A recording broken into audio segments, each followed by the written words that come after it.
A very good evening, ladies and gentlemen, and welcome to the 140th episode of Together for Education webinars brought to you by Notebook. About 18 months ago, in April 2020, when the pandemic had just set in and schools had closed down, we at Notebook felt it was our duty to set up a platform for educators to connect meaningfully on, discussing problems they were facing with the rising need of digital education and online learning, and arrive at common solutions. Today, 139 episodes later, this platform has grown much bigger than we had originally anticipated, thanks to your love and support. We have discussed extremely curricular topics here, like digital learning and NEP, extracurricular topics like sports and school management, and even topics like mental health. The Indian education system is large, complex, and unique in many ways. One of the ways in which it is unique is that there exists a parallel and secondary system to the mainstream education pathways, the private tuition industry and tutorial classes. Today, we explore the presence of this parallel system and try and understand its effects on our school system better. Our first speaker on this topic is Mr. Philip Burrett. Mr. Burrett retired as the Deputy Headmaster from the illustrious Doon School in Dehradun after 44 years of serving in education across various institutions.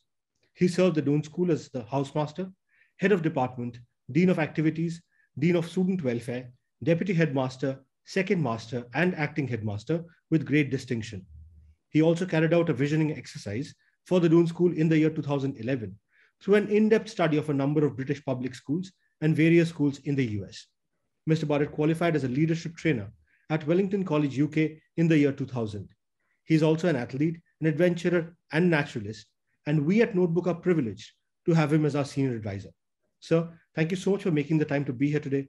Over to you.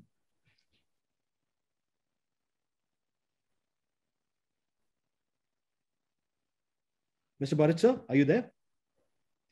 Sir, you'll have to unmute yourself, please. Sorry. Is that okay? Yes, sir. Perfect. Thank you. Thank you so much for that introduction, and a very good evening to you, Abhishek, Achin, Gagori, Meghna, and all the rest at Notebook, as well as our esteemed panelists and our guests who have tuned in. At the very mention of tuitions, let me say I find myself, it troubles me because I really haven't decided whether this is something that we need or we don't need. I, of course, will look at it from the point of view of being a school teacher, an ex-school teacher, and what this meant for some of my students. On the whole, I'm a believer in school education, and I think tuitions and extra tuitions are a mug's game for the majority of boys and girls who slack. The word tuition really means to teach or advise or to train, which is what students go to school and pay their fees for. And the word of this word has been mistaken for all that training and teaching that occurs outside school hours, for which extra money is being paid over and above school fees. Now, there is a difference between school and tuition centers. That schools, of course, fill students with information, facts, data, and makes them, competent at subjects. At the same time, covering a plethora of other skills, other values, other behavior modification techniques. Whereas a tuition center helps students to be more competent in just getting marks. It's a very mark-oriented environment. Now, I can see that the need for tutorial classes or tuition classes after school would be okay for a weak student in a subject wanting to brush up, or if he has been ill for a prolonged period and he has missed a great deal of school time and the parent cannot offer that help at home, or a student has a learning disability, in which case, a student would need special educators. All these are good reasons enough to go for extra tuitions. Now, what I think is that in India, education is about getting good marks. And a sure way of getting a higher position in life, a better salary, climbing the ladder of success, is by getting marks. And there is not a single parent who won't make unbelievable sacrifices for their children to get marks. And extra tuition is seen as one of the best ways to achieve this. And while this is praiseworthy of parents, marks alone and cramming is not education in my way of thinking. It is much more. Education is much more than just marks. Now, sometimes there are tutorial bureaus and coaching centers in India, which, coach for the NDA, the engineering, the medical, the CAT, and all those, little shops we see around. They're professionally run centers, and our students go there so that they can, get into these professional courses. And this too is justified because there's a huge gap between what the entrance exam asks for and what the school leaving exam teaches. Even though most students who take these exams do not do it immediately after school. They take a year off, they take a gap year to cram for these very difficult exams. Often parents demand these coaching classes, and especially in schools. Day schools have the facility of actually letting their students go into town. But in residential schools where I have taught, they don't have this facility. So we get professional teachers to come into school to do some engineering classes, and even for the SAT and the PSAT and the FITGE exams, it's very difficult and it's very costly. And in a residential school where life is a 24/7, merry-go-round, where there's so much extracurricular work happening, students who take these extra coaching will have to then forego many of the other activities which take place in the evening. Now, a common move that many of our students made in the 80s and 90s was to head for this small town in Rajasthan called Kota. Small one-horse town that became synonymous with tutorial classes. It was the capital of tuitions, I'd say. Here, the entire city was full of little flats and buildings, crammed with students from big cities, with the promise that they're going to make it to the engineering and medical colleges. Often these school students lived in very squalid conditions. We've lost many of our students to the Kota coaching classes, only to later regret that they left school in the first place. Because after having done 7 years in school, the last year in school is so important, where they win their accolades, their badges, become prefects, become captains, but they spent their time in Kota. And many of them don't get into these colleges. They didn't make the grade, they didn't make the cutoff. So not only did they lose the admission to engineering and medical classes, they also lost the great privilege of being in school in their last year. And this is very sad. If you look at it, tuitions are mainly sought in subjects like mathematics, physics, chemistry, English in some cases, economics maybe, and accounts, but never in subjects like history, geography, biology, art, Spanish, etc. Now, why is this so? Is it because these subjects are more demanding? Could be. Or is it the teaching of these subjects in school is not up to the marks, up to the mark, because many of our top science and maths graduates don't choose to become teachers. And a lot of schools grumble about not having a good science and maths faculty.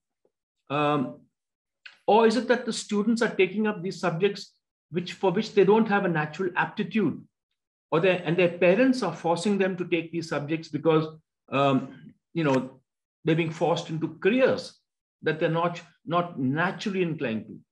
Or are these students just fooling around and wasting their time in class only to believe that they can do the entire year's course in 2 months in the winter holidays at these coaching centers?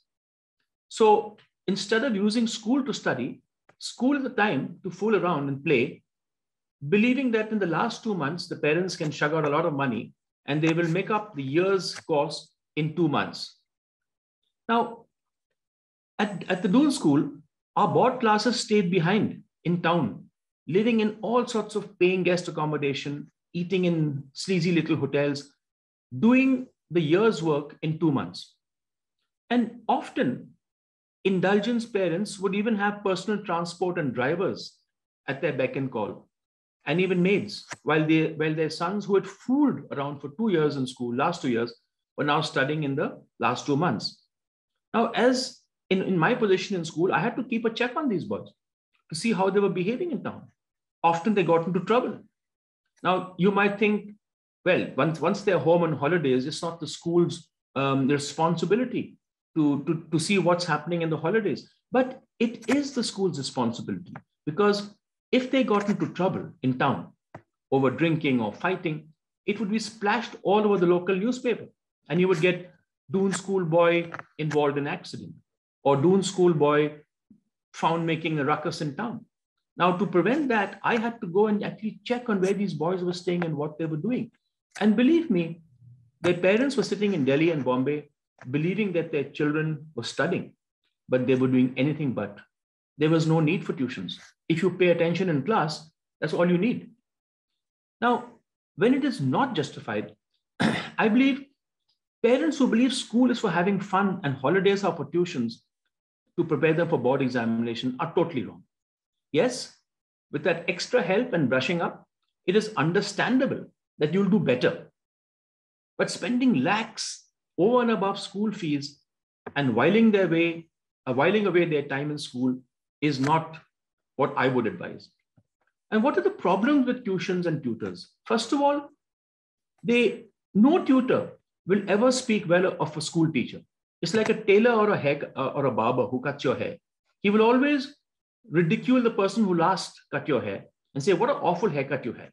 Or a tailor will say, who made your last trousers? He made a mess of it. Similarly, they'll say, who taught you maths? God, he taught you nothing. I will teach you maths.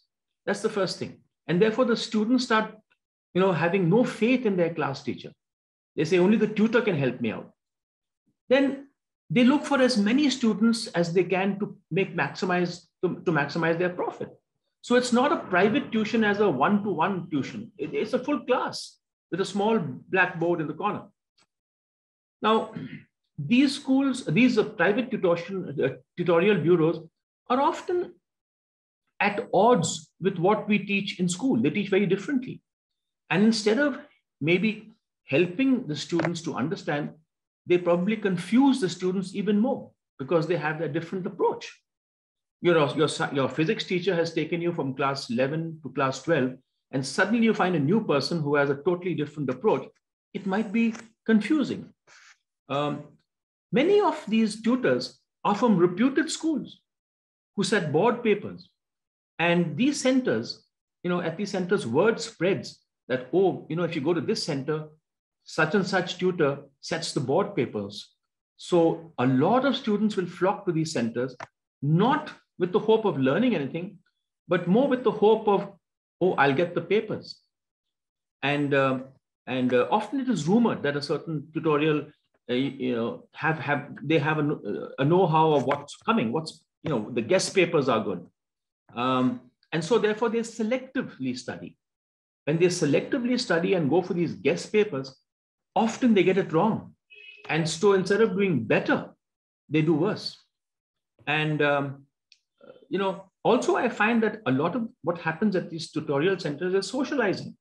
There are girls from other schools. There are touts who are selling papers, saying we've got the real paper. And so there's a lot of socializing, probably drugs that are happening at these places. And what saddened me the most is to see good teachers from reputed schools actually joining these centers just to make a little extra money, so in the evenings.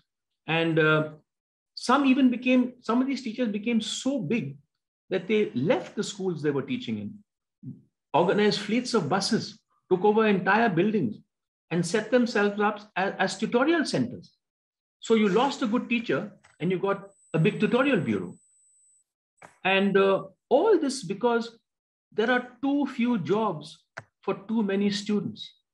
And the marks inflation that we have seen these board examinations come up with, every college wants 99.9% and above. How is it possible for all students to get 98 and above? And therefore, the only hope they have is get to these tutorial classes and get those marks. Hopefully, your tutor knows what's coming in the paper. He sets the paper. That makes it even better. Now, school, in my view, is the best time of a person's life. It's the time when it's the most memorable and important time. And a lot of students throw this away because instead of enjoying school and enjoying the evenings, doing extracurricular work like drama and acting and music, they're sitting in these small places, cramming some things that had to be done in class. Tuitions are disheartening for true and dedicated teachers at school, because while these teachers believe that their teaching is sufficient for the students to do well in the exams, the students are not studying. They believe that they'll make it up in their tuition classes. Now, at the Doon School, we were a 24/7 school, and we were banned from doing tuitions. If a teacher did tuitions in the holidays, which was sometimes allowed, he could not take a fee from a Doon School boy. He might take a fee from somebody who's outside the Doon School. We allowed this, but you cannot take a fee from a person who's in your class in school. Finally, there are also tuition centers in big cities that prepare students for entrance exams to important schools. They're like money-making factories. Now in Dehradun, where you have a lot of very well-known schools, people have set up these training centers with the hope that they have this promise that we'll get you into all these leading schools. And so children leave the schools in class 6, leave the schools that they are studying in, enroll in these small coaching classes, and do nothing for 1 year except study for the entrance exam for class 7. And they are tutored and become so stilted, they lose their natural flair at an interview. Everybody says the same thing. Everybody writes the same type of essay. And when these children don't get into the schools that they've been aspiring to, it leads to immense mental trauma, a lot of depression. I've seen parents go absolutely bonkers because their kids haven't gotten to the Doon School or Wellams or one of these big schools. Huge financial cost to the parents. And a lot of my time was actually spent talking to students who didn't make it to the Doon School, trying to convince them that it doesn't matter. You're still in a wonderful school and you're still a wonderful student. But the tuition bureaus held out this hope that, not hope, the promise that you will get. And having not gotten, they feel very bad. They feel totally lost. They feel unworthy. And in the end, all I can say is that we have one childhood and it passes very quickly indeed. Why do we need to spend our evenings in tuition centers? There is so much else that can be done. And, I will say that, yes, as I said earlier, there is a need for some people to take tuitions. But a lot of people who are taking tuitions don't have to be there. They are there because they have wasted and whiled away their precious time in schools. In fact, at the Doon School, it was a strange one year. We got a call from a tutor who was tutoring our boys in English, wanting to find out how the boy had done in the final exams. And the headmaster was shocked. He says, "Who are you? We have taught him for 7 years. He's our student." And the tutor outside felt that the results were because of her or his 2 months coaching. And, the school gets a bad name because of this. And I hope this is what, this makes sense to start the topic off. And with this, Sabayu, I'm going to hand this over to you. Thank you so much for listening, all of you. Thank you, sir. Thank you so much for sharing your views on the private tuition industry. Going in, we knew right off the bat that you would not be for any part of this industry. But what you said resonated so much with each one of us here. In fact, I'll be honest and admit that I have been part of, I've gone to private tuitions when I was preparing for my engineering entrance exams. And looking back, yes, those evenings could have been used much, much better. And also, Shobha, if I may just button for a last word, yes, I took Hindi tuitions because nobody in my family spoke Hindi. And I was desperate to do very well in Hindi. And I got a credit in my senior Cambridge. And I had a wonderful man teaching me. So I took tuitions. Of course, I had the privilege of him coming to my house, which was, in the 60s, which was, a big thing. But he came to my house and I still revere the man because through his tuition work, I became a very good Hindi student. Thanks to him. Wonderful story, sir. Thank you. Thank you so much for sharing that with us. Ladies and gentlemen, our next speaker on this topic is Achin Bhattacharya. Achin is the founder and CEO at Notebook. A chartered accountant by training, Achin was a director at Deloitte prior to starting Notebook. He has worked in India and abroad in various senior capacities in GE, PwC, KPMG, and Deloitte. Achin is a fellow of the ICAI and a member of CPA Australia and CPA Ireland. He is also the recipient of the prestigious Indian Achievers Award. Achin is an avid reader and a passionate traveler with keen interests in economics, history, literature, and philosophy. He is a regular speaker at various forums and chambers of commerce and also contributes articles to numerous publications regularly. He is also on the board of some of the most renowned corporates and contributes significantly to their brand strategies. Achin, over to you. Good evening, everyone. Shubha, am I audible? Yeah, Achin, loud and clear. I welcome all of you to today's session. Indian private tuition market was estimated to be around $16 billion in 2017. It has been growing at a staggering 30-35% year on year. Of course, before the pandemic set in, and honestly changed the entire perspective with regard to how we look at it. It was estimated around 25 billion by the year 2020. Many of you must have seen the popular Netflix web series, Quota Factory. In fact, Bytes was discussing about quota a short while back. This web series drew inspiration from the life of aspiring engineering students who joined the coaching institute in Kota to crack the IIT entrance exam. This plot has been found similar to the 2009 film Three Idiots. Also, the other web series, Lakho Mein Ek. And there was a very wonderful docudrama, An Engineer Dream. An Engineer Dream, in fact, won Best Documentary at India Film Festival, Chennai. It lays bare the unhealthy stress on students in the coaching centers of Kota. I remember a particular dialogue. And I quote, this period of 9 months, 9 months being the run-up when the student is going there, ready for exams after 9 months. This period of 9 months is similar to the 9 months you were in your mother's womb. Forget everything else. Just remember your parents' faces. The day you left them to come here, you are doing this for them. An IIT coaching teacher based in Kota utters those words to a bunch of 17 and 18-year-olds huddled together. Imagine the kind of pressure on them. In one of the opening scenes of An Engineer Dream, and I found the name very significant. The dream itself is engineered, and it hits us in the devastating similarities between preparing for IIT in Kota and indoctrination. The movie, in fact, won Best Documentary at Chennai Film Festival.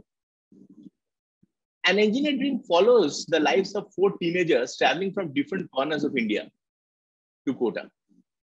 Now, what it also shows is how they cage themselves in cubicle-sized rooms in order to prepare for the entrance to IIT, which is, of course, one of the toughest undergraduate engineering exams in the world. Now, I was reading an interview, and the director, he said that his vision was not to question the hard work that goes into preparing for the exam. Of course, it's commendable. Hard work, discipline, dedication, of course, it's praiseworthy. But whether students made that choice after being exposed to all possibilities available to them, is this their dream or was it given to them? Was it imposed on them? Hence the title of the film, An Engineer Dream. Now, also on a lighter side, a sarcastic teenager gives us the biggest laugh by praying. And I remember that scene that he's praying to Donald Trump for starting the Third World War before IIT exams, so that exams get postponed. And in the very next moment, the laughter is silenced by wondering out loud the possibility of killing himself. A reminder that, last available statistics between 2013 and 18, 77 students, I repeat, 77 students had taken their lives in the city. Very sad and unfortunate. It goes on to show the kind of stress, immense mental stress that is caused to the 17 and 18-year-olds. This burden of expectation of the entire family, extended family, society, at times parents putting everything at stake in order to ensure that they are able to avail coaching for the entrance exam. And the kind of pressure it puts on them, as if it's a do or die situation, which is not the case.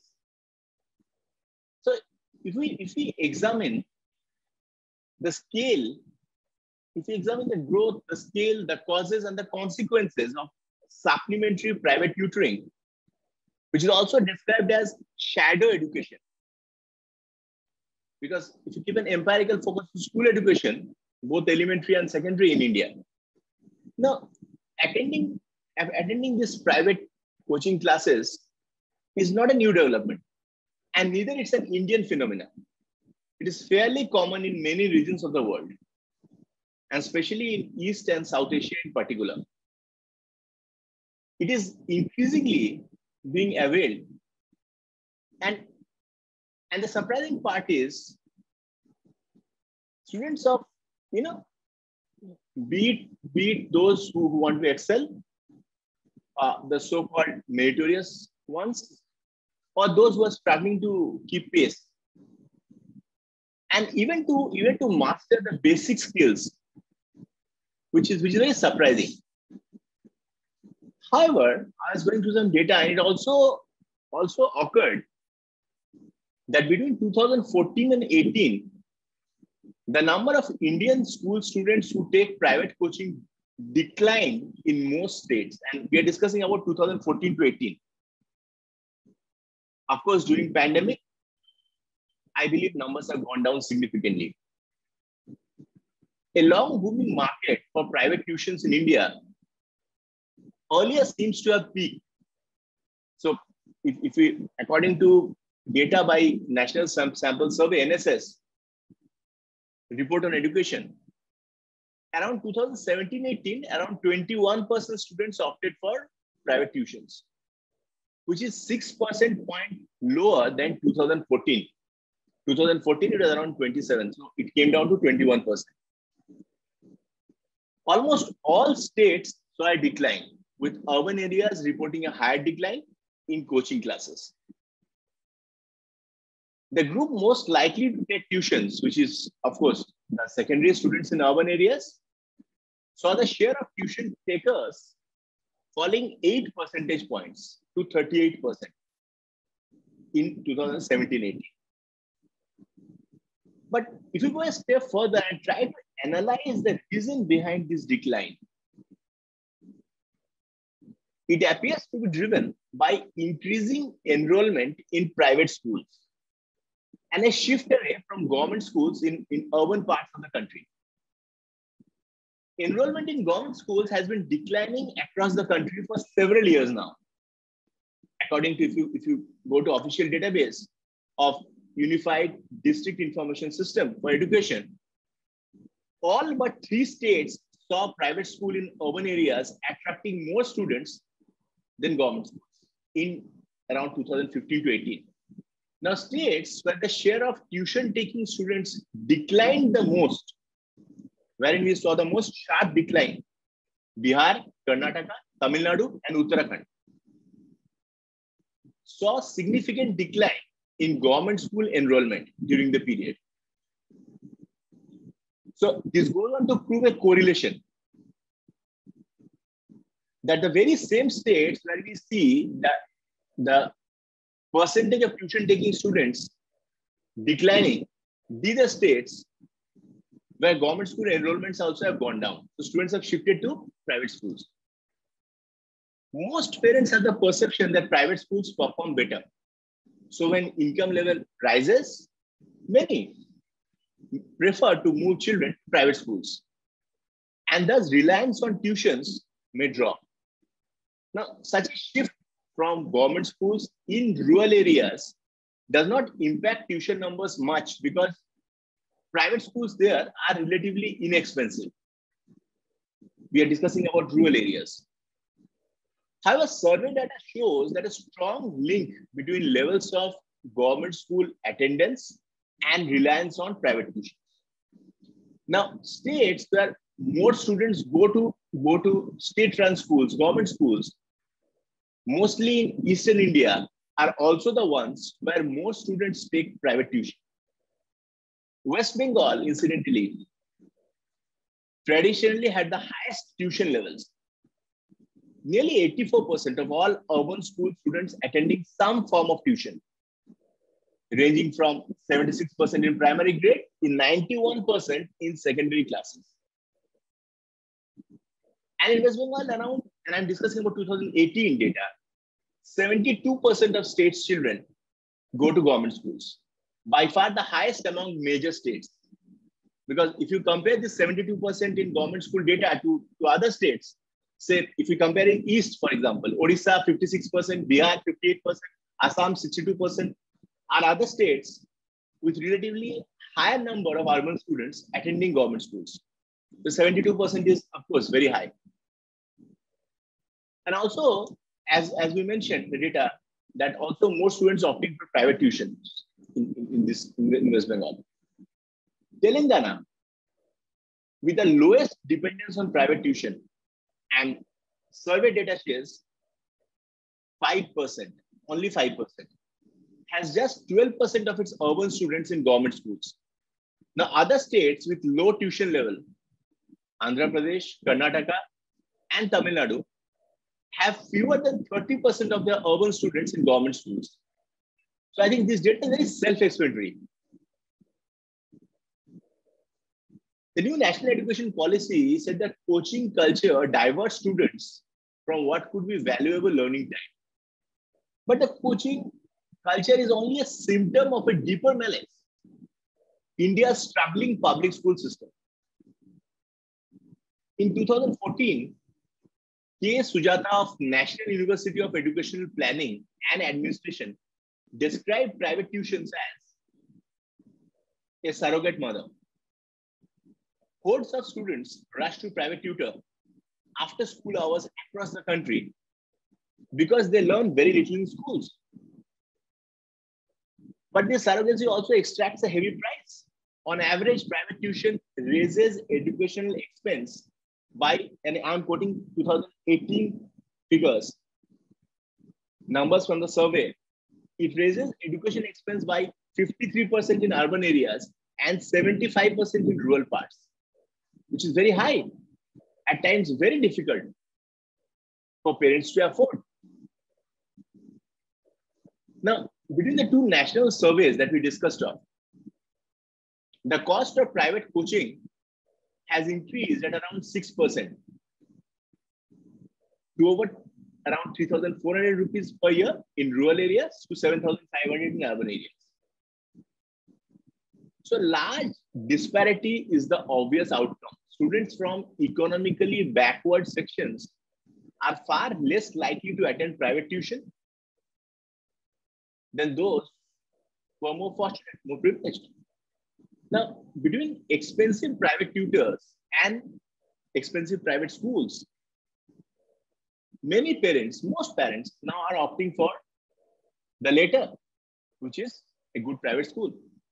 The third of parents who pick a private school do so due to, because in many surveys it has come across the kind of challenges, the kind of problems they're facing with state-run schools, government schools. Of course, a lot of good work is being done, but I think there's a very long way to go. The intent is there, the effort is there. But I think, of course, there's a very long way to go. So the jury is divided, and there are arguments both for and against. In fact, online edtech platforms like ours, we are also filling up the gap. by trying to support students, especially what we have seen during pandemic, during last 1.5 years. So the need is perpetual.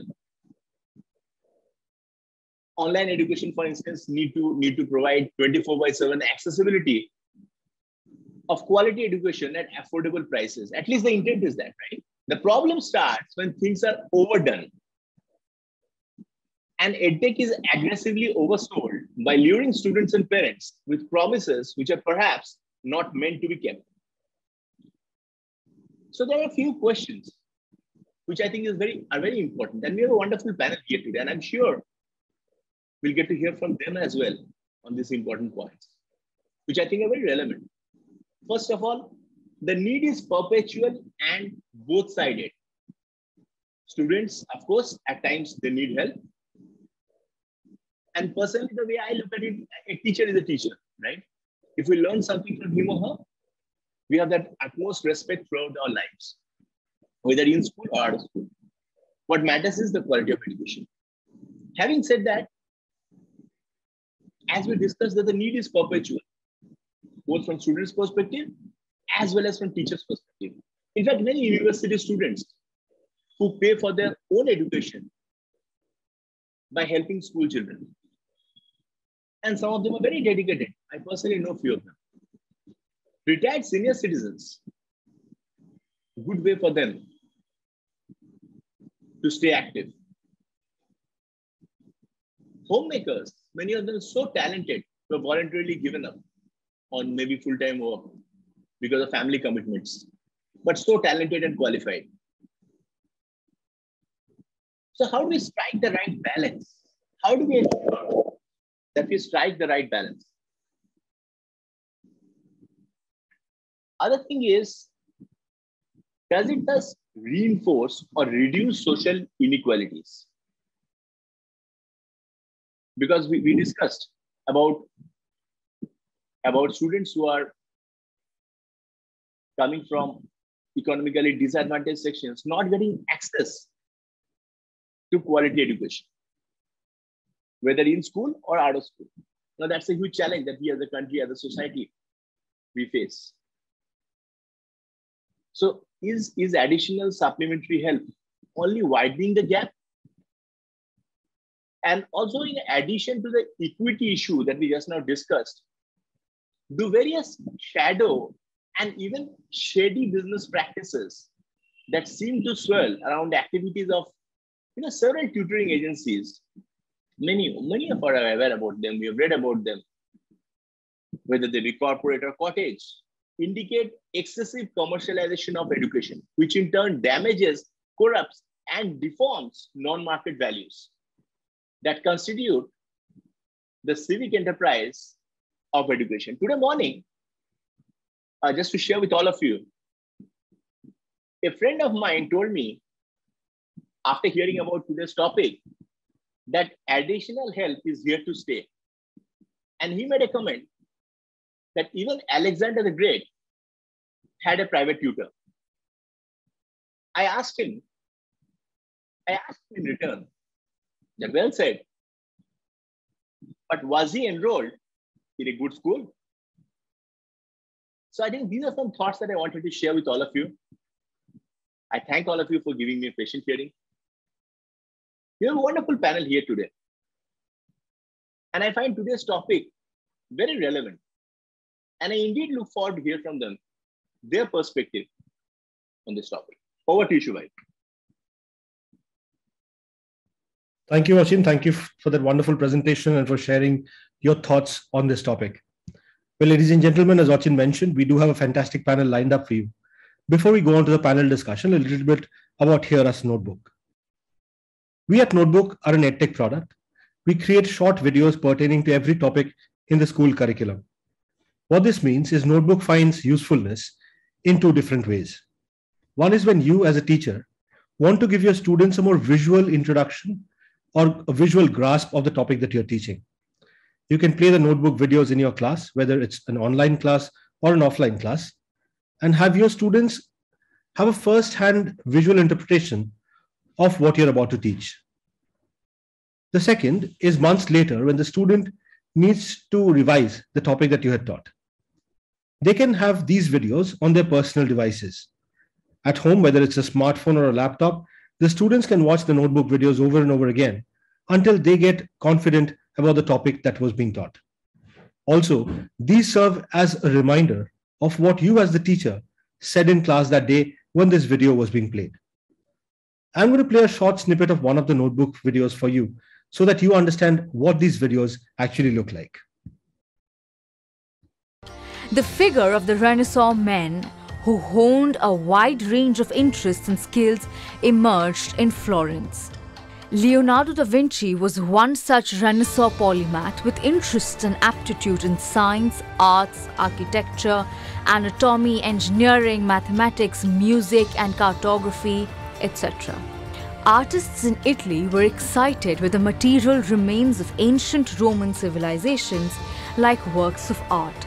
The Renaissance sculptors wanted to learn from the well-proportioned human bodies found in the sculptures of the past and create similar figures. Donatello's lifelike statues were famous in the 15th century. The study of modern physiology also emerged during the Italian Renaissance, and a Belgian professor of medicine at University of Padua, Andreas Vesalius, was the first to dissect the human body. Artists and sculptors associated with medical schools to study human anatomy to make their works more realistic. The painters were equipped with knowledge of geometry, an understanding of perspective and the use of colors to create variations in quality of light in the paintings. They also used oil as medium, which gave the paintings their vibrant colors. The paintings also absorbed Chinese and Persian influences by coming in contact with the Mongols. The aspiration to create a three-dimensional effect in the paintings and depiction of the lifelike figures in art and sculpture tells us that Italian Renaissance was a time of realism in the arts. Well, that was just a small bit of one of the notebook videos. If you head over to our website, www.notebook.school, or use our mobile apps for Android and iOS, you would have access to more than 10,000 such videos that serve every topic from the school curriculum. Well, that said, it is now my privilege to introduce the wonderful panel that we have with us today. We're privileged to have with us Ms. Vaishali Pandit, who has over 17 years of work experience in the field of education. She's a CBSE Master Trainer from the Center of Excellence in Pune and has given training at Poddar School, Jalgaon, Golden Jubilee School, Jalana, School of Scholars in Malkapur, and Macrovision Academy, School, Revere. She was given the Best Principal Award by Vidyarthi Vikas Sanstha in Aurangabad and was a principal for 5 years in the Senior Secondary CBSE School before joining the KK International School, where she has been the principal since June 2019. Ma'am, thank you so much for making the time to be here today. It's a privilege to have you on the platform. We also have with us Ms. Kiran Singh, who is the principal of Shiva Valley School for the last 12 years. She is currently working as a CBSE resource person for conducting workshops for principals and teachers for the last 5 years. She has devoted more than 2 decades to education sector, while having worked in many renowned day boarding and boarding schools across India, including army schools and prestigious IPSC schools. Her post-graduation in clinical psychology has had an impact on her successfully fulfilling her roles as an educationist and a leader. Being in education sector for the last 32 years, she has been an invited speaker by schools and NGOs to talk about issues related to behavioral disorders, stress management, and time management. With her enriching experience, now her interest in assuring equal opportunities for all sectors in our country has led her to make a conscious choice of working with rural students. Ma'am, thank you so much for being on the platform today. It's indeed a privilege to have you here. We also have with us Ms. Jyoti Jagtap, the principal of Vidya Pratishthans Indapur English Medium School at Indapur. An open-minded, friendly and resourceful person with a sound and optimistic outlook on all things in life, she possesses an excellent ability to motivate others, coupled with the ability to communicate comfortably at all levels, therefore ensuring an excellent working environment for all members of the team to perform at their best. She's also a loyal, talented, and caring person who loves making a difference in the lives of young children. She's open-minded, patient, and supportive towards other people, especially towards children or those who suffer from disabilities. She has an excellent ability to remain good-humored and unflappable under pressure. She has been awarded the Best Teacher Award for using technology-aided teaching by SchoolNet India Limited, the Best Teacher Award by Lions Club of Baramati, and the Most Dynamic Principal Award by Vidya Pratishthan. Ma'am, thank you so much for being here today. It's a privilege to have you here. Thank you so much for making the time. I shall stop the share and start my video. Once again, a very warm welcome and a very good evening to all of you. Thank you so much for being here today. Vaishali ma'am, if I may start with you, my first question, why does this industry exist, is something that I find extremely baffling. Okay, very good question, sir. And thank you, Notebook, for inviting us and choosing this fabulous subject. I'm thinking about it, and I just found my head is spinning when I went through all the datas, means all the financial things and all the things whatever I saw in Indian coaching industry. So you asked me the question that why does this industry exist? Okay. So I think the schools are the best. Okay. We schools, we provide children to this industry. And then why do we provide children to this industry? I think that is another question. Or why do parents send their children, though they are paying school fees, in lakhs?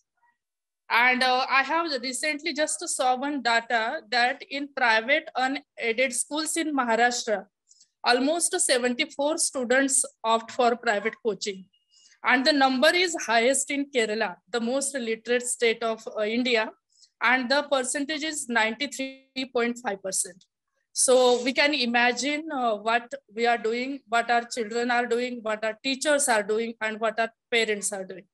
So I think the one reason why what I found about it is the private coaching system is a parallel to our school education system, okay, to a traditional school education system, and it develops when there are some weaknesses in our own education system, the education which we provide at school level.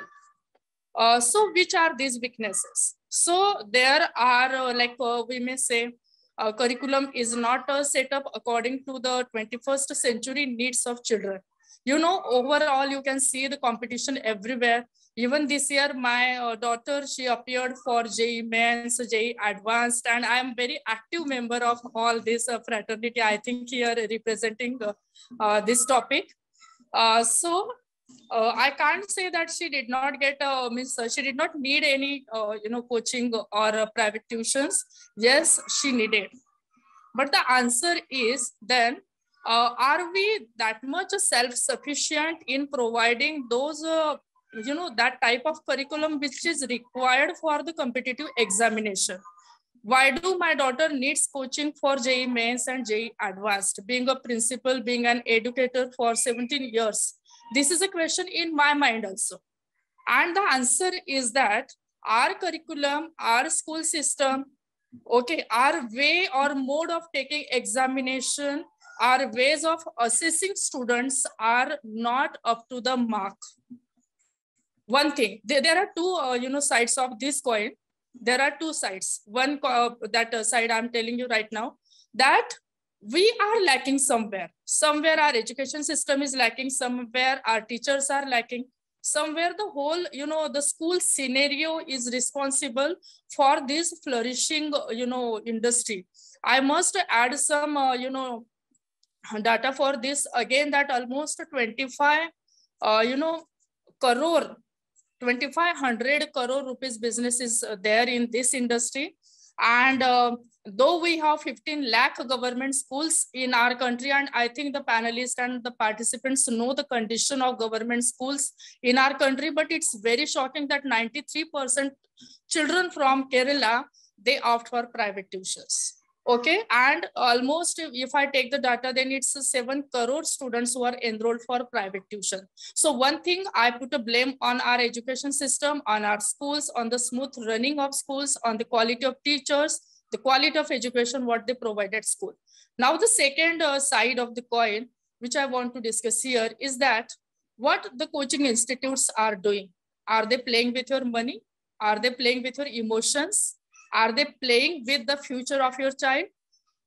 I think this is a discussion, so we should all, I think, participate. So there, I think as a parent or as a child of myself, I should be very aware about these facts, that how many children, they teach one time at a coaching center, how much fees they are paying. Suppose take an example of some, recent, very notable coaching institutes of India. If they enroll 20,000 students, how many students got a seat in top IITs or NITs or top MBBS colleges? That is also a question of research. So why do every parent want his child to be an engineer and doctor? That is also a basic question. Now, again, it is, I'm not coming to the point, but it's, I'm like involving everyone, like the principal, like the parents, children, the coaching people, the school management, everything here. So now if I want my child to be an engineer, to be a doctor, I generally ask this question in my classes also, that how many of you want to be a teacher, want to be a principal? So very few heads, and they are also due to fear of me. They raise their hand that yes, ma'am, I want, but I know that that is unwilling.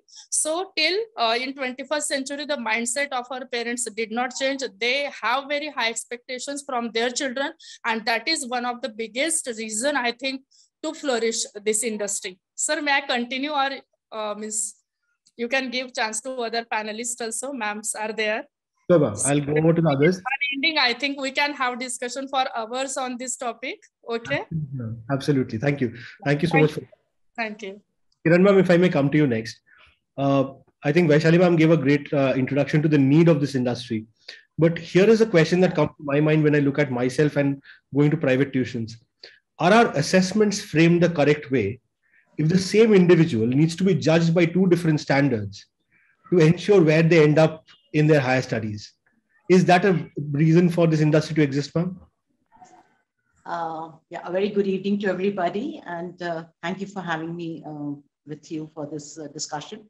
A very, very interesting discussion, and I've been hearing lots of things being talked and spoken about. Very truly, I mean, we would agree to quite a few points that have come across, and of course, I'm a little optimistic person, and I believe that yes, we when we talk about the parents' mindset towards education in schools, that is one major factor. We're talking about the education system is the second factor. Coming to the third factor, the mindset of the teachers themselves is also very, very important, I feel. And the mindset of the Indian society towards teaching as a profession. So I'm just not trying to go into the detail of all this. I would just answer your question first, is the assessment part of it, I think.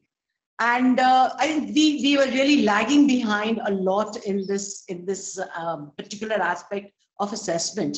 Because when we have children in the class, when we have the children in the class, a class is about 40 students as per the CBSE norms. So when we have 40 students, we cannot expect all the 40 students to be having, the same liking and same markings and same understandings for all the subjects.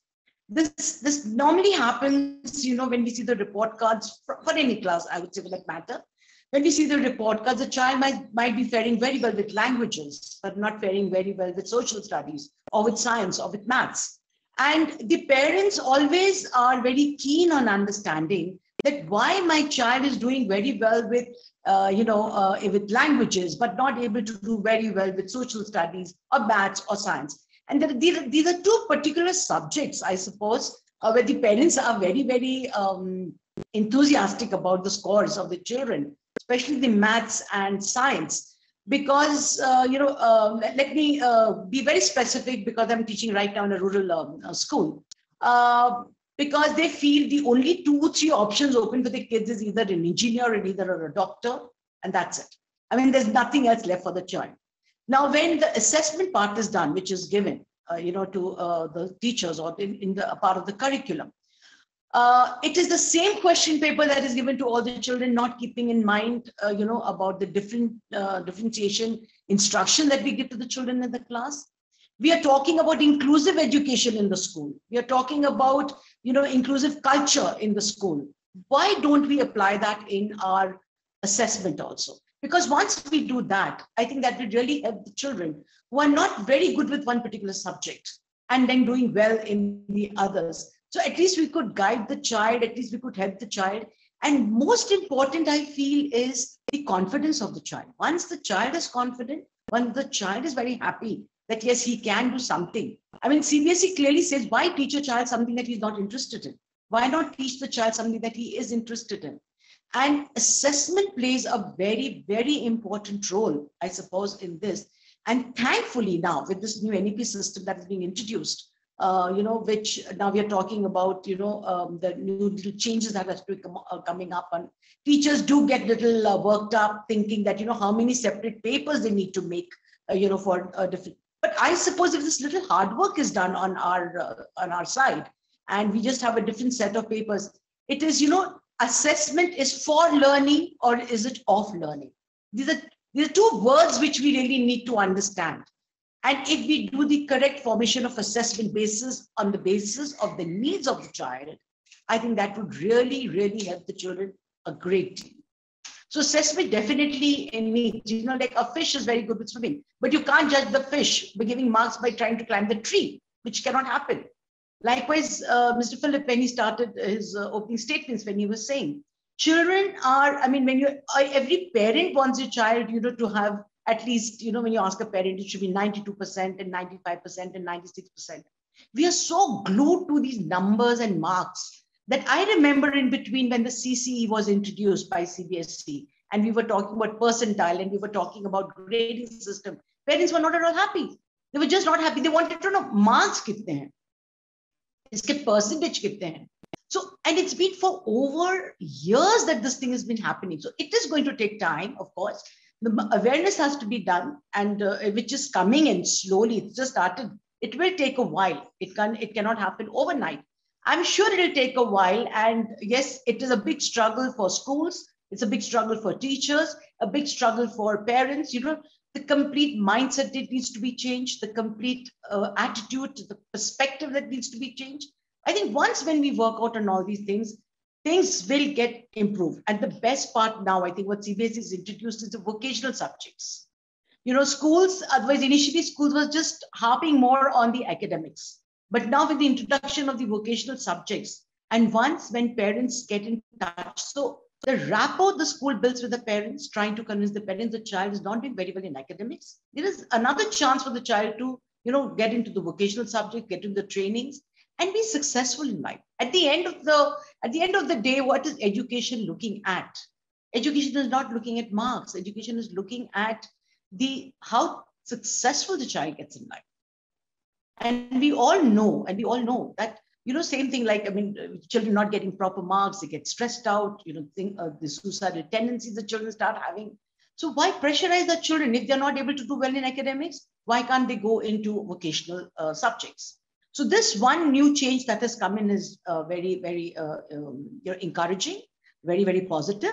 And secondly, I think even the assessment part, what you rightly put in, is something that we really need to work on. It has come in. Now the competency-based education system, what the schools have to imply on, it is a little shift from rote learning now to understanding concepts. So I think with this little change that's coming in, the assessments definitely need to be changed, which will take a little while, but the work has already started. And I'm sure we have to give some time to the parents, to the children, to the teachers, and this would definitely bring in very, very positive and good results. That's what I feel about it. Thank you, ma'am. Thank you so much for sharing that. And thank you so much for putting the light firmly on, where assessments need to improve to. I agree with you that we are perhaps moving in the right direction, but there is still some road to be covered, I guess. Absolutely. Yeah. Jyotima, if I may come to you next. Ma'am, a part of this also seems to be stemming from the vegan fallacy, right? We strongly believe if it's bad to taste, it must be great for health. Similarly, putting a child in a pressure cooker-like situation by adding on private tuitions, etc., the parents feel that sense of achievement or doing what's right for the child's future by putting them into multiple private tuitions. Is that also a factor in this industry? Yes, this is the major factor I should talk about. Along with the other factors, this is one very important thing. Because parents feel that if a child is enrolled in a reputed tuition classes, it's a prestige for them, right? And another thing is the educated parents are more aware of this and they are more interested in this kind of tutors because they want their children to get 95 to 96 or 99.9% marks to get admissions into a very reputed or you can say good colleges in the future. Now, I would say this is not just in the case of the higher education or we can say after the junior college or so. Even in the lower classes, in the primary classes, we find the same thing. Parents are more interested in getting the marks. Even a nursery child is sent to a tuition class, right? So this is a very ridiculous thing to say that this child really requires the time to enjoy his childhood. And all their recreational times are also spent in all the tuition classes, various tuition classes they are put into. So this is really a very difficult situation. And then another thing which I would like to say here is, even the classroom teaching, sometimes it has become little, we have to consider this, why parents have to send their children to the tuition classes. This is a thing for all the schools to think about, right? It is not just that to score marks, but some of the places, as ma'am has already told, Vaishali ma'am has already told, the government schools really don't work that well. And that's why a lot of tuition classes are run and, they have to go for the tuitions to get at least good scores in the examination. And another thing is, we can see sometimes in schools also, why children go for maths and science coachings, not for other coaching, as sir has already talked about it. It is because maybe we are lagging somewhere in the teaching process. The teachers have to upgrade themselves. They should be, and Kiran ma'am already told that, good teachers, they don't opt for good graduates. They don't opt for teaching profession. They go for other professions. And that's why good quality teachers don't come up to the school. And that's the reason why then tuition classes are on. And one more thing which I would like to say here is, it is affecting our school education system too. Now, due to all these tuition classes coming up, we see that the best teachers from our schools, they go and join the coaching classes. And that's why there's a lot of issues coming up. And then parents feel that, oh yes, our child should go to the tuition class. Another thing which I would like to talk about is, can I come back to your question? I just missed out from your question, I think. Sure, anytime. The reason, one more thing is, children have exam anxiety because they want to compete with their peers. And that's why they join this coaching classes, and parents also put them into various tuition classes. 1/3 of their annual income is already used up for only this purpose. And once they, if at all the child doesn't compete with that competitive exam, then the whole family is in a distress, right? And that becomes a very dangerous thing. I would like to just talk about few things which I have come across in the schools. As in a school is in a rural place, and we have children really going to the quotas for their future. We can say after the 10th standard, immediately for 2 years, they are attending those quota classes. As sir had already told, it has become a big industry there. And I found that some of the children who had gone there, they did not have a caliber to, at least crack or attend that. They'll not be able to pass out that examination, but still they had gone. It's just because of peer pressure. Another thing, competing with their own kins. This is one more very important thing. Because my brother had already passed out and got, I should also follow him. This is one. And then parents' pressure is one more thing. That is one thing which has happened. And I found that many of my students could not clear that. So they had wasted their time. 2 years of their life had been wasted. And that is one very, very distressing thing. And I was very much upset due to that.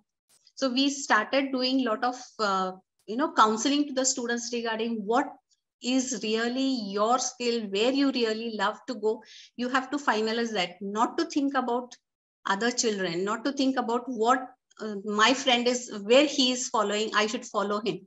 You follow your interest, you follow your career you want to get into, and then work on it.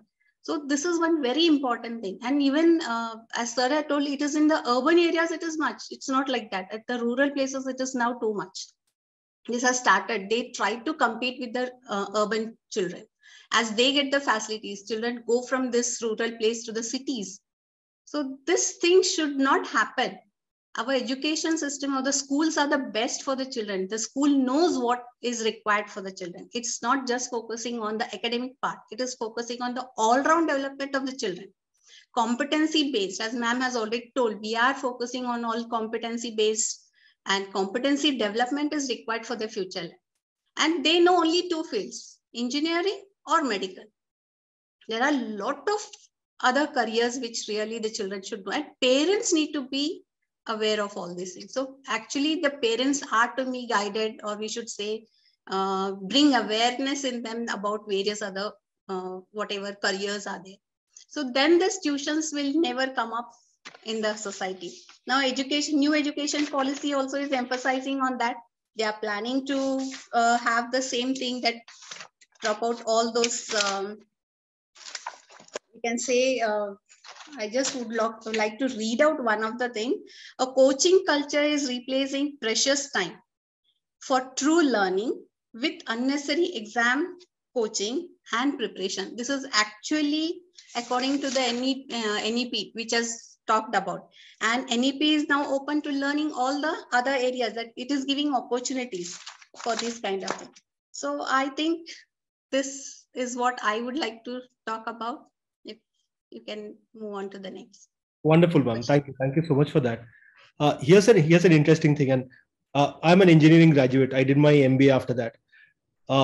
We have overstemmed our education system, in my humble opinion, where maths and science have these extreme value attached to them. Now, let's say I'm really good at maths and science. I end up in an engineering college. The majority of engineering students in India end up doing an MBA. An MBA marketing learns about economics, psychology, English. The finance major learns about accountancy, English, degree of psychology. HR is English and psychology. Where is science and maths? Yeah, I would like to say the same thing. I love my science and maths. And finally, I ended up with a teaching job with English. So this is something different. Same thing as what you are talking about. It's really, we cannot say that what you're taking the education, you will land up there. Your interest lies in what that you have to follow. So my interest was in this field. I came up. So even though science and maths, I turned up to English. That is a very different route. Finally, we should say. Right, ma'am. Now, coming to the supply side of things, if I'm running a tuition center, so to say, or even before tuitions became this large center format and there were private tuitions, a lot of teachers were doing this to augment their incomes. Yes. Because let's face it, teachers do not perhaps earn the salary that they deserve. Kiran ma'am, if I may come to you first, do you feel that it is necessary to rejig the salary structures of teachers across the country, particularly public schools, as Achin was mentioning earlier, so that teachers would stick to schools in the mainstream system and not kind of propagate this parallel system? Yeah, very true, I suppose. And when we're talking about schools in India, if we talk about the different types of schools in India, we have the government schools, we have the public schools, the IPSC schools, we have the KVs, and we have there's something called the budget schools, the small schools which have started coming up in line. Definitely, I think in this profession, teachers are exploited to some extent. I'm not talking in general. I'm just talking like exception is always a rule. Of course, some schools are paying very well, but there are schools more or less where the teachers are exploited. They are not paid very well. And it becomes very difficult for a teacher to, run the household and their homes and their responsibilities with a little meager salary what they get. So obviously to substantiate, with that, they need to go to these tuition classes and they start doing. Although it's a rule, most of the schools have these rules that the teachers are not allowed to, engage in private tuition, especially of their own schools. They're not supposed to be doing that. But the fact is that it's happening. It's happening. Initially, people were doing it, very little secretly. It was a little secretive about all these things. But today they do it openly. And when, when a question is put forward that, you should not be doing it because this is the rule that the school has implied on the teachers, they discuss it very openly that, ma'am, then how do we run the houses with the meager salaries what we're getting? So I think somewhere down the line, and the salaries, of course, need to be worked upon of the teachers, and a little bit of freedom to be given to schools, like of the fees collection which is there, especially for the budget schools, and now especially with this COVID for the last 2 years, a lot of interference from the government policies and all, which it really holds on to the schools of not doing things, not collecting the fees, and then giving discounts and giving concessions. How does the school pay the teachers? This is the worst thing what the school, sector, the education sector has faced during this past 2 years. Teachers are really suffering for that. And of course, the exploitation that takes place. The other thing I would also like to tell you one thing over here, apart from salary, I think somewhere down the line, I have seen in these 32 years of my education field, somewhere down the line, the teachers themselves are not very motivated about their profession. It's like teaching, hey, okay, we can do it. Or it's a mindset with the people also that when you don't get a job anywhere else, you become a teacher. And, you find there are teachers who are very passionate. There are teachers who are very enthusiastic. And of course, there are teachers who might not be very passionate because, it is something, they didn't have anything and they've come into teaching. There are both the sides what we have to look at it.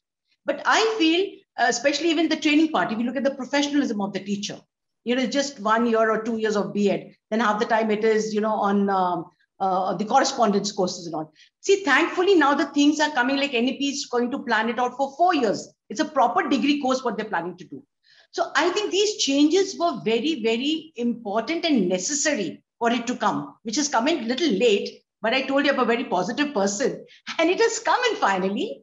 And I'm sure this will definitely improve, and it will impact the coaching classes. And, it's not only the coaching classes, it is some classes after 10th standard, the children just join in. It's some Chetna classes or something. And I myself wonder, how can a child after 10th, instead of doing 11th and 12th in proper school, is just going to these classes? And parents are very happy to pay those 2 lakhs and 2.5 lakhs and 3 lakhs. I don't know how they manage to do it, because sometimes for these parents, it's very difficult. But,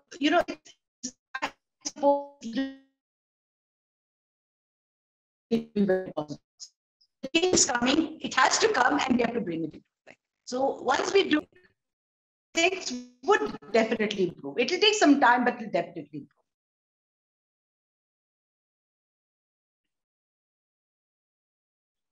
Shiva, you are mute. Sorry about that. Ma'am, I was saying that there was a bit of a connection issue at your end towards the end. We could hear you fine, but the video was a little choppy. Just to let you know so that there are no issues when I come back to you next. Jyotiba, if I may come to you with the same question. Ma'am spoke about motivation, and we earlier heard that the more qualified people, so to say, are not getting into teaching per se. But then again, teaching is a very different skill set, right? Me being an expert in physics does not make me a great physics teacher. I will not be able to inspire the love for physics in a young mind. Ma'am, how do you bridge this gap?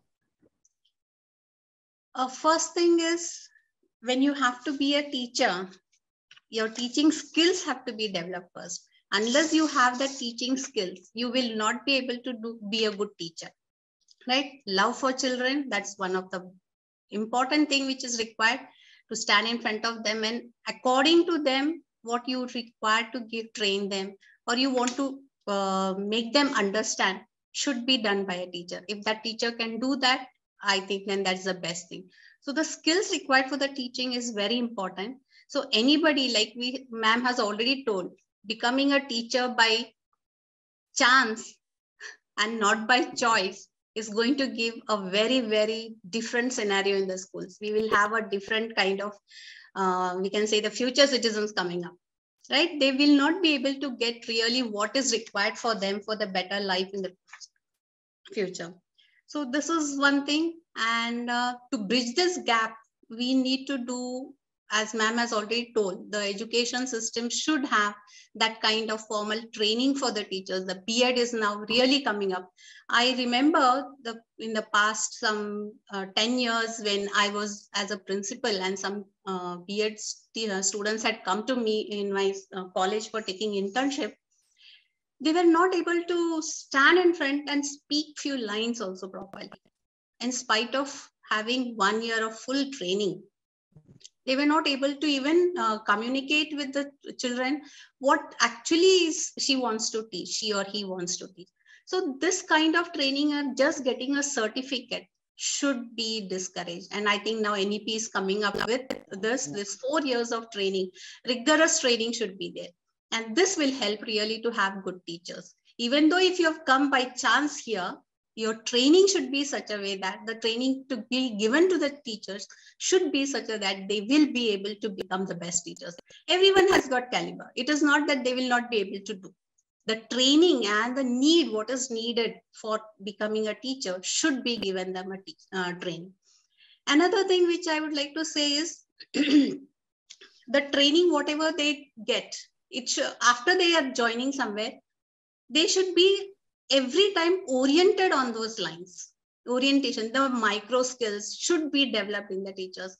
Just appointing teacher and then considering the teacher considering that I am a teacher now and I'll be able to do and becoming permanent is not fine. You can see abroad, there are various exams for the teachers to come up. After every 5 years, they should prove themselves, or after every 3 years, they should prove themselves whether you are capable of being a teacher further. Now, that system should be followed here.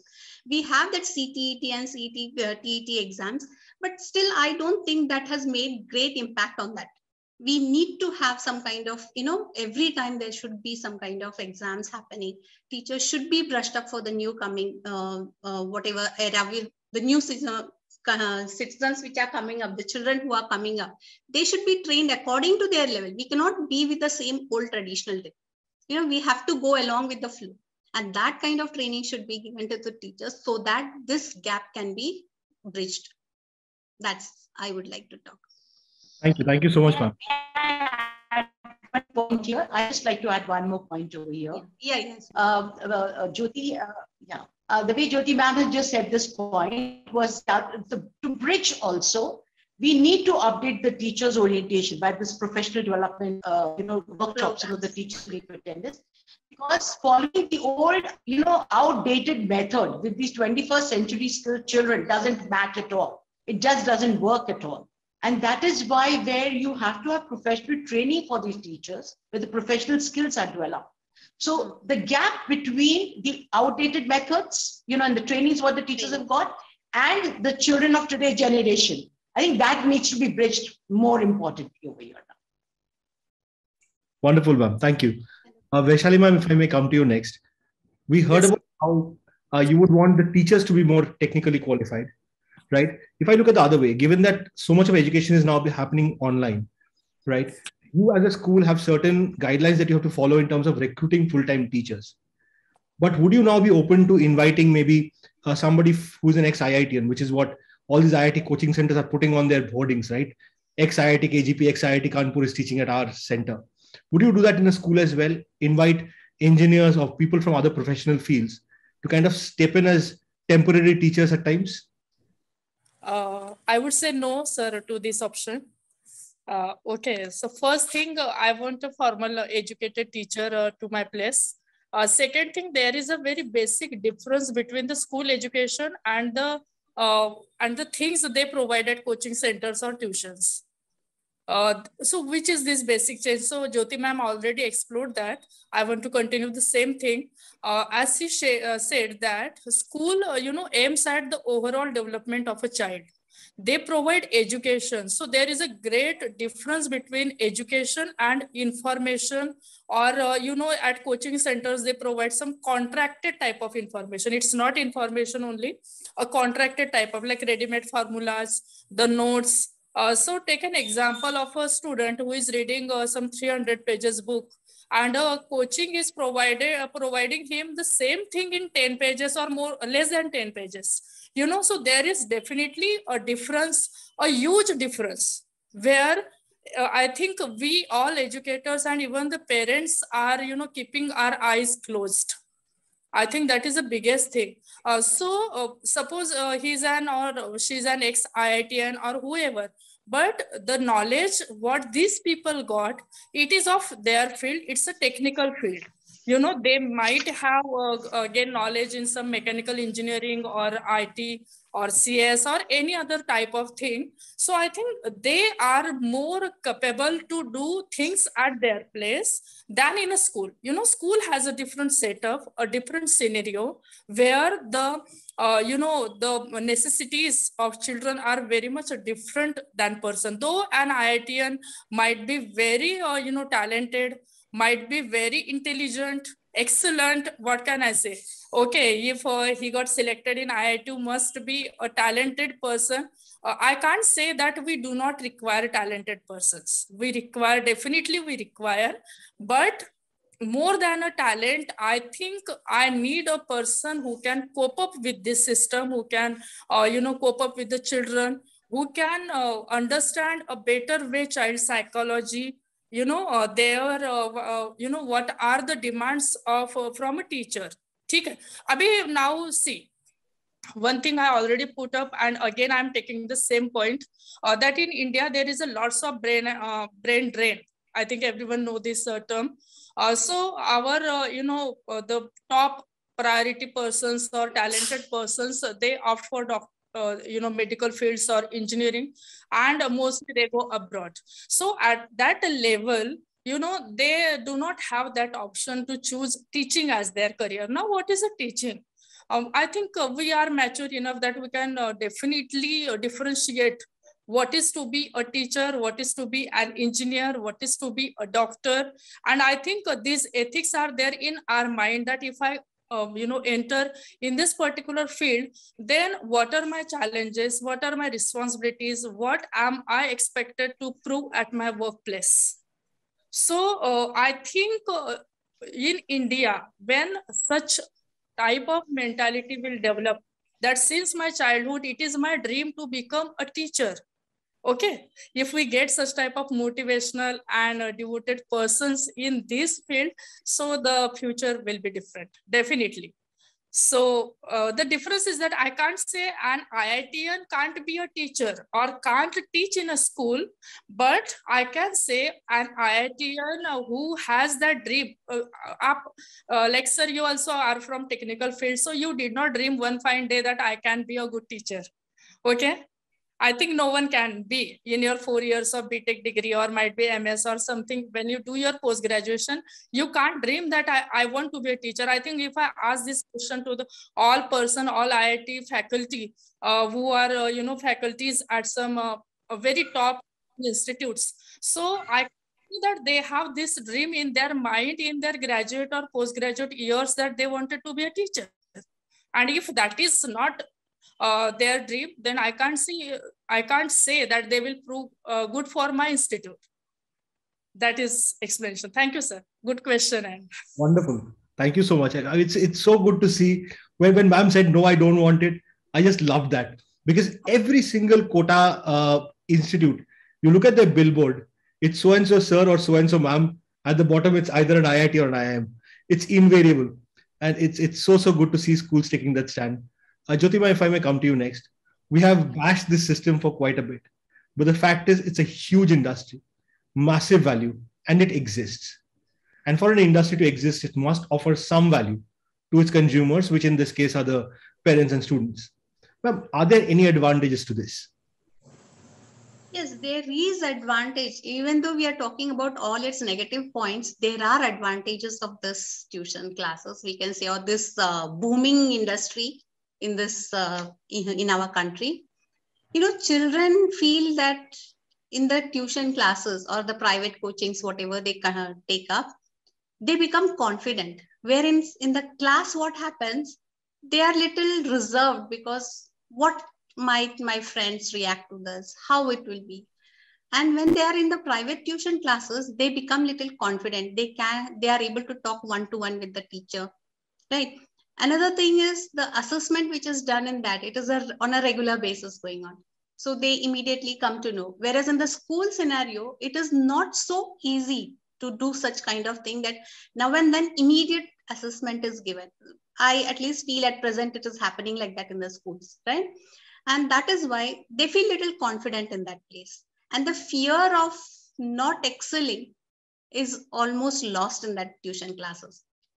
Another advantage there we can see is these children, what they have lost in their classes, in the school classrooms, they find that, okay, here there is a time where I can make up. But one thing which I feel there is these children are losing their playtime. That recreation time they lose, and they have to attend all the regular classes for tuitions and all. So one thing is the children become confident, that I really have understood. It is not in case with all the children. No? I will also specify this. Only real children who really want to learn something and they value the money what their parents have spent. Right? Those children work out very well there. But there are certain children, just because my friend is in that place, I have to go and join the coaching class. These children, they don't get that kind of confidence. They lose, in fact, the confidence, and they are not making up in the school also and even in the coaching classes. So one thing I will only talk about is their confidence level increase, which I have experienced in my school. Wonderful, ma'am. Thank you. Thank you for that. Vaishali, ma'am, if I may come to you next. Any advantages that you see or practices that perhaps may be integrated into the school system? The coaching centers, practices. Okay. I think these people are immensely focused. Yeah, that is the biggest thing. You can see their level of working, the hard work they put in. When I see school teachers, it's a different set of system. And at coaching, they get good money. So there is a good hard work. There is a good focus, every type of motivation. So if I say that, another point, very important point I want to focus here, and which already Kiran ma'am discussed, is that if I have 30 children in my class, and I can't tell a fish to climb a tree, that is a very, very important, and I think that example is there. So the thing is that, where is that personal coaching in my class? Okay, peer-to-peer, interaction, or my teacher to every student interaction is lacking in the schools. So there are some, I think, some points which we can have such type of interaction. That what those people do, why do people are ready to spend lakhs of rupees on these coaching institute, though they are paying you beautiful or handsome money, still they want to spend there. Why do children attract? Means even in my school, I have seen one of the class, they are literally waiting for the school to over and the coaching to go. Okay, means they wanted to go so desperately for the coaching, because as soon as the school is over, in their uniform only they attend the coaching classes. Means they have that energy, they have that zeal to attend. And here in school they feel bored. Yeah, it is last period, they are constantly looking at the watches and this. So this is a one thing, that those people create such a, and it's not I'm coming point to point. So first thing, we do not provide a specialized or personalized coaching in the classes. Because my teacher is there. My teacher, I can't see, some are exceptions, yeah, surely. But I can't see that type of hard work, that type of motivation and devotion in my teachers sometimes. And that may be a thing that I do not have that much of hold on my students. ये एक कारण हो सकता है. This is one reason. Another reason I can say that now for coaching, their motivation is not that their child should get education, but their motivation is that more and more students selected from this particular institute, and so that these students will add to my coaching. Okay, and next year, if today this year I have 100 students, next year I want 500. So that is also their strategy. And so many malpractices are still there. When you gave us this subject, so I, explored much information on Google. I found that there are many malpractices. There are many, ads which are fake. And even children, even Mridul Agrawal, take an example, this year IIT Advanced, topper, JEE Advanced topper. So some 4 or 5 institutes were, sponsoring the same from our institute. And in our area, there is one newspaper, it's Lokmat. So there is one headline that he belongs to which coaching center? Actually, which coaching center. So this is very humorous thing, and you can see that what's going on.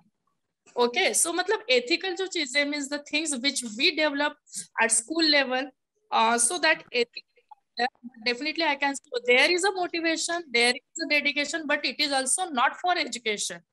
And means to some wrong, some 10% I can say that there is a motivation for grabbing more money, more students, and they wanted the result, but they wanted result also for their own benefit.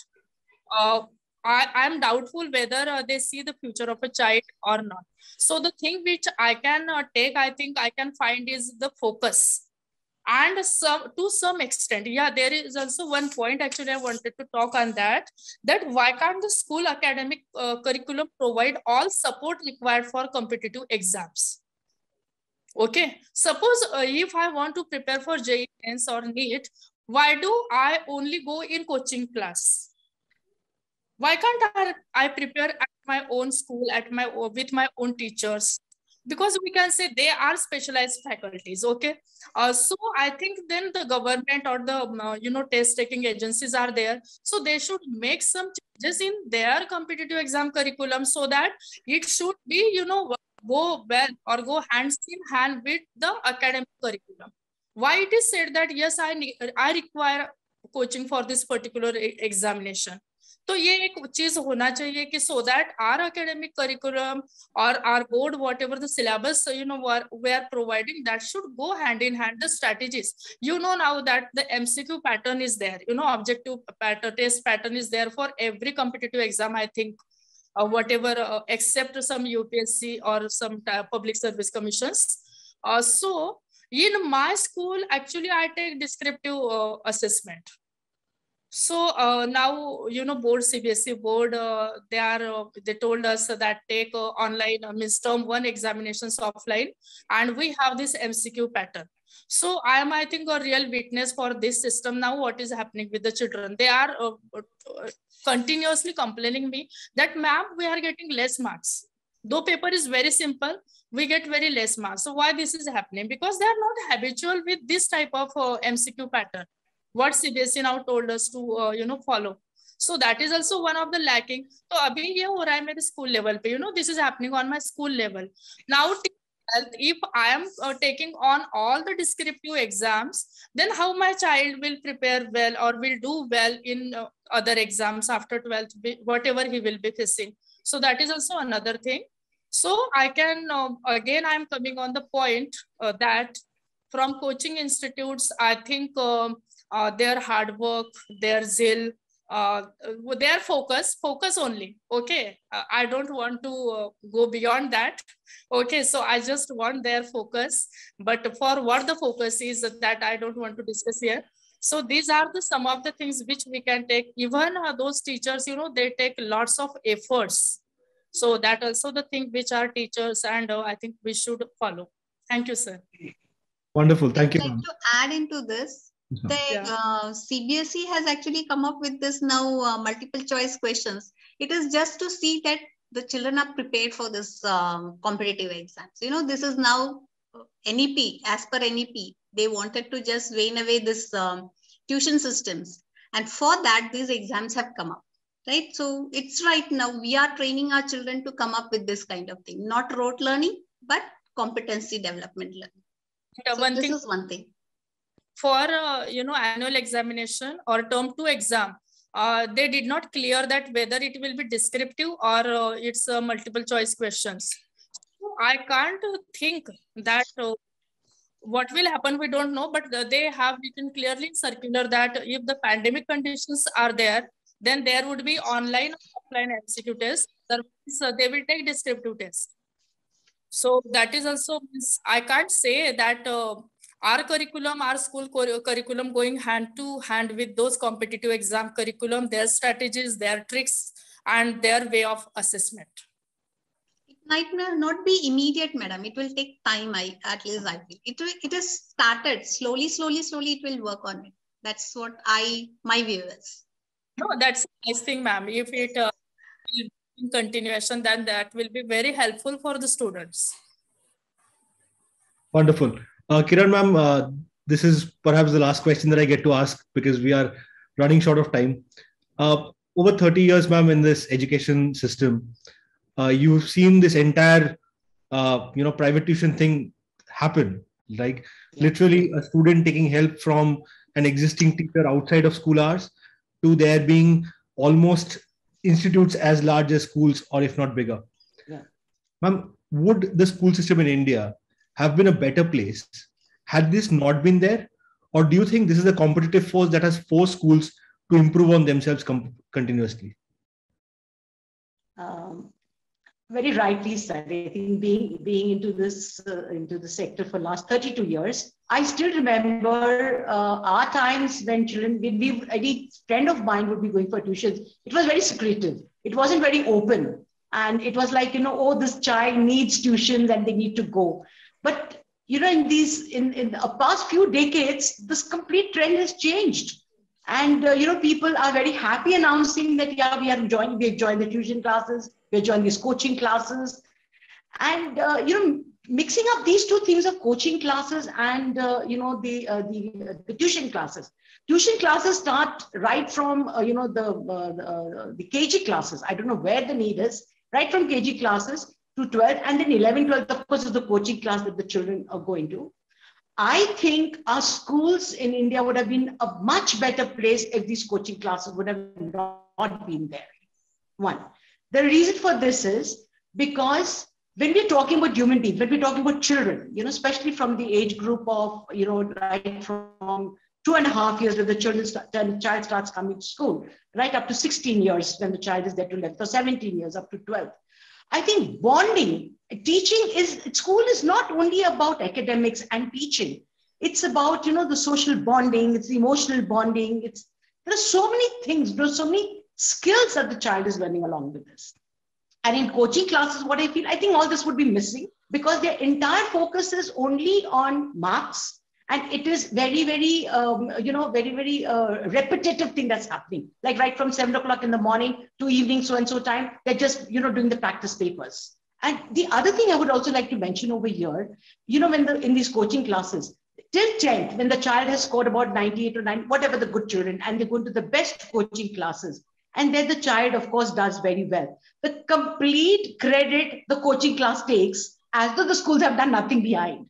So basically what I feel is that when the child is in the school, definitely there's a lot of difference between, teaching in a school, learning in school, and in a coaching class. I would still go in for, the school system, strongly agree with the school system, because I'm never, ever in favor of tuition classes. I feel this is the entire job of the school.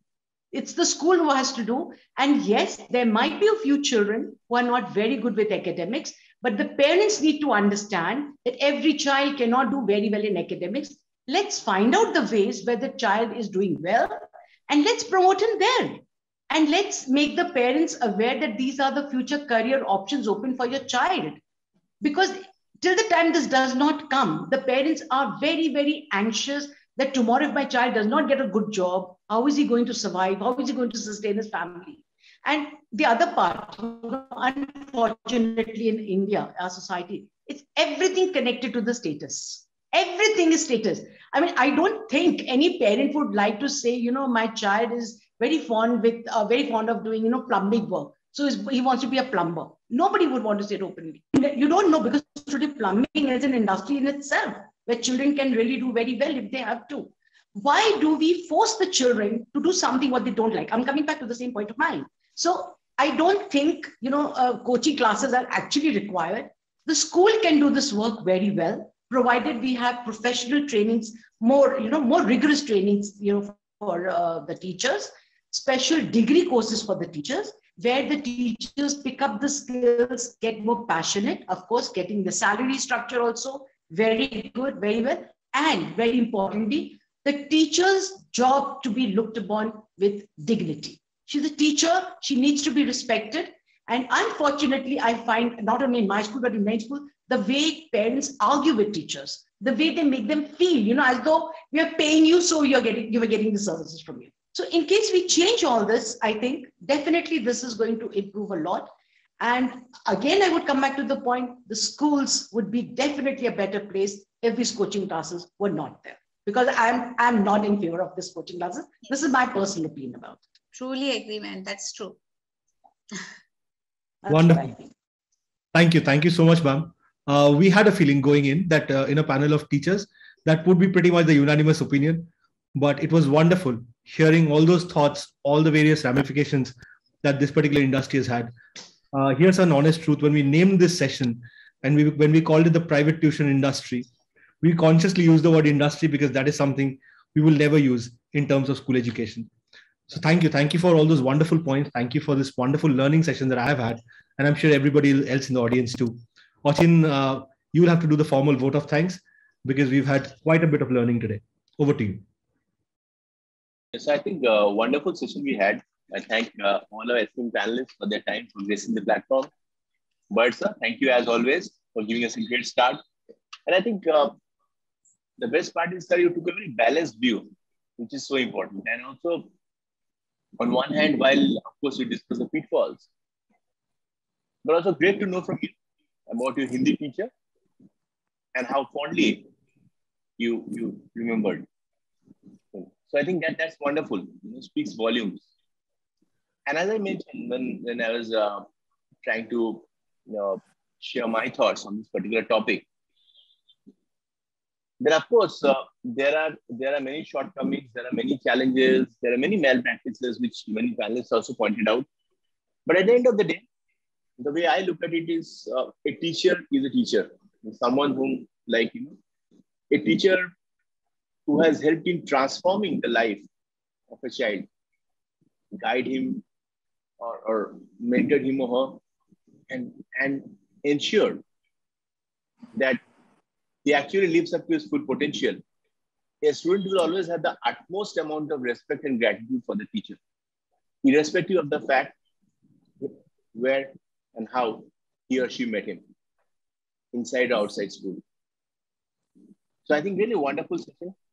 Vaishali ma'am, thank you so much for gracing the platform. And I think some very wonderful points, ma'am, you touched upon. And what I really liked is the need for awareness of parents, which is so important, So I think whether that be in terms of options, in terms of career choices, instead of everyone opting for the rat race, every child needs to be an engineer or doctor. Nowhere it's written. And of course, there are other alternative career where he or she can do very well. So I think awareness of parents is very important. And also at times, not taking things at face value, maybe doing a little bit of research, trying to understand the kind of conditions or whatever tall claims institutes are making, up to what extent those are verifiable, up to what extent those are true. So I think, and I'm sure that, as far as this particular role is concerned, I'm sure parents and at times even teachers, school teachers, I'm sure many parents turn up to teachers for advice. And practically, with regard to career choices or with regard to maybe after school, maybe preparing for a competitive exam, how to do it, especially in case of first generation learners, it's so important. Teachers also perform that extended role of advising, mentoring. And I think really wonderful, man. Thank you so much for sharing your thoughts on this particular topic. Indeed, we stand benefited. Kiran ma'am, thank you so much. I think some wonderful points ma'am you shared, including the role of assessment. I think I really like that part, that when there's so much of stress on inclusive education and culture, so there's a need for shift from rote learning and how we can actually reinvent the assessment in order to ensure that it's in sync or it's in line with our expectation with regard to learning outcomes. A lot of good work is happening. Of course, NEP also, at least the intent is very clear, and it is a very, I'll say, as far as the intent is concerned, as far as the thought process is concerned, it's perfect. Of course, implementation is something where all stakeholders will need to come together and ensure. And also, I think the other aspect that you spoke of with regard to, unnecessary obsession with marks.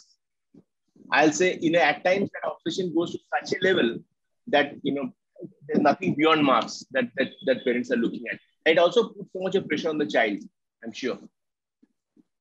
And third, I think introduction of vocational subjects, other topics that you spoke of. I think very important with regard to, if you look at things from a larger social perspective with regard to career choices, role of schools, etc. And indeed, NEP takes a bold step, takes a correct step in the right direction in this particular regard.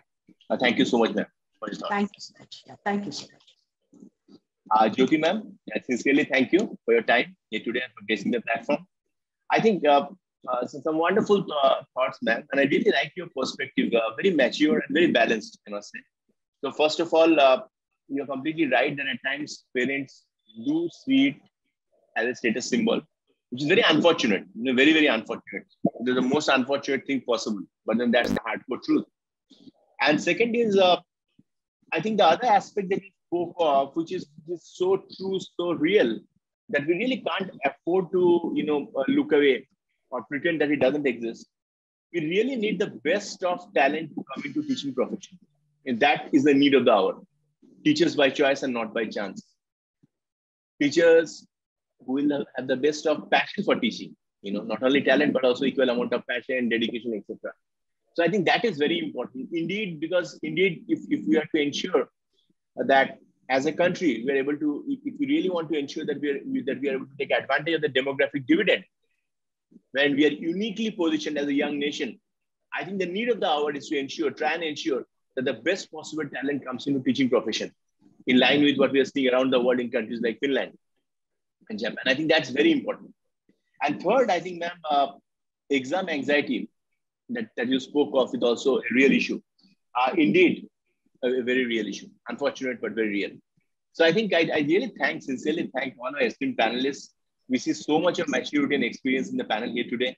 And some great thoughts. I'm sure esteemed educators also stand benefited. I sincerely thank all members of the audience for attending this session, and we look forward to your continued support and patronage in the sessions to come. Thank you. Take care and goodbye. Thank you, ma'am. Thank you. Thank you so much. Yeah, thank you. Thank you for that. Thank you.